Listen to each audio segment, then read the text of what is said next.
Almost 3 years ago, I managed to get to level 50 on my first Sun Paladin run ever, only to learn that the Grushnak Pride has enemies that can destroy walls. This is, to this day, my most painful death, other than dying to the final boss. I tried to emulate that success many times, but despite getting better at the game, my runs with this class mostly kept getting worse. It just felt cursed. But now, some time has passed, and the Christmas spirit gave me the urge to try and finally overcome this anomaly. Only this time, it would be as the Fallen, a Sun Paladin class evolution that's pretty much a whole new class. And everything was going great. I got to the east, I killed the backup guardians, and it was time to visit my first Orc Pride. Wearing heavy armor, I felt like the warriors and the layout in Grushnak Pride should be the safest to start with. And here I am, on the second floor, exactly like back then, and I've run into a small problem. I've cleared these 2 rooms, but the third one had 2 tanky rares as well as a unique, which I couldn't take down with my subpar gear, so I was forced to retreat. The Doomed Treant has a constant life drain talent that takes my plus 12 life regen into minus 50, and it is immune to bleeding, which is primarily how my class does damage, so it is very hard to burst down. My plan was to hide in the corner here, break line of sight, get some cooldowns back, and then hopefully deal with the enemies one by one, but I unfortunately got caught before I could get there.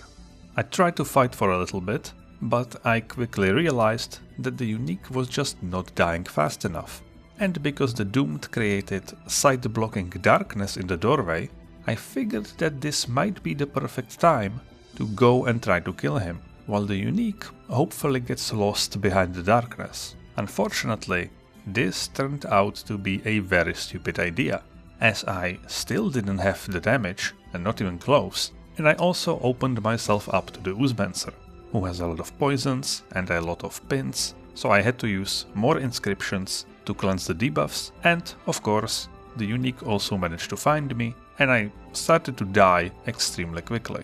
At this point, I was slowly but surely beginning to panic a little bit, and you can see proof of that, because upon realizing I was debuffed with Mind Parasite, basically causing me to put all of my talents on cooldown if I don't cleanse it, I used a Relentless Pursuit, the all-powerful cleanse all of your debuffs button you get in the east, instead of the Wild Infusion or switching to a different chant, which would do the exact same thing.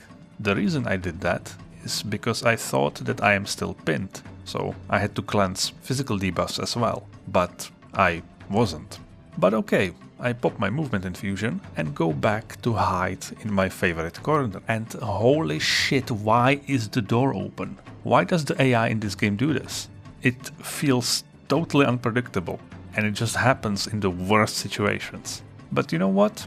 That does not even bother me, because all I can think about in this moment is, oh my god, it's going to happen again. I am going to die on Sun Paladin in the Orc Prides again. I don't think I can mentally recover from this. But I managed to steal my resolve and gather my focus, and I choose to heal up in the bottom corner instead. And I do manage to get a turn of healing, but yeah, it turns out every orc in Grushnak Pride has Battle Call, which will pull you to an adjacent tile, and it just so happens to be the perfect one, exposing me to every angle. So I embrace the inevitable and dash into the next room, because these enemies seem less threatening, less capable of killing me, even though, of course, there could have been more rares hidden out of sight. This felt like the best decision in a horrible situation. Not that it mattered all that much, because they proceed to teleport me around anyways. And after a while, I eventually end up back in the original room, with all of the enemies about to enter, and without much hope. I do manage to kill the Doomed Treant, but then I enter what I call the debuff death spiral. I get slowed, I get pinned, I get mind parasited again, and I just can't cleanse it anymore, so I just slowly die.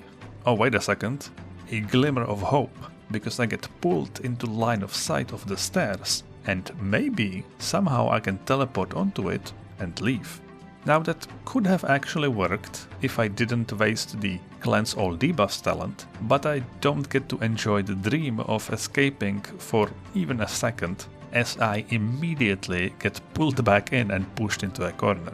So I make my last stand. I survive for a while longer, but then I get mind parasited again, and with almost all of my talents on cooldown, I finally die. Now I knew I had Blood of Life, and while unfortunately death does not reset your cooldowns, it importantly does remove all debuffs from you. And the one universal rule of Tome is that as long as you have a movement infusion ready, anything is possible. I teleport attack the ooze in the back and sprint to the stairs, which I can't use of course, even though I really wanted to, so I keep going to the mostly empty room on the right. What I noticed here, as I was looking over the footage, right as I enter, you can see one of the uniques use Battle Call, which is the talent that pulls you in. But I guess I was out of range somehow, but then the enemy wouldn't use the talent, so I'm not sure what happened there, but if that did pull me in, I was 100% dead.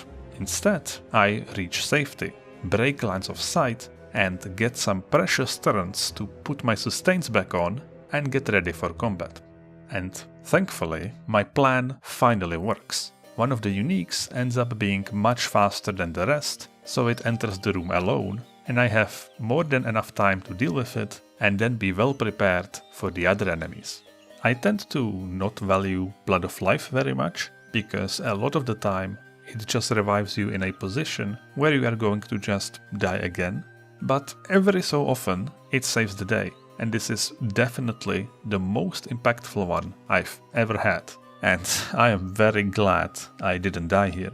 Also, when people ask me about more videos with general tome tips, the problem is I feel like these are the crucial moments. It's in the gameplay. During every run you will have situations like this, and a lot of them are salvageable, but it requires a lot of small decisions to be made that are highly dependent on the situation and mostly come from experience that can't easily be transferred. And you even saw I made a decent amount of bad decisions, and I'm sure if you put 100 players in this exact spot, everyone would play it a bit different.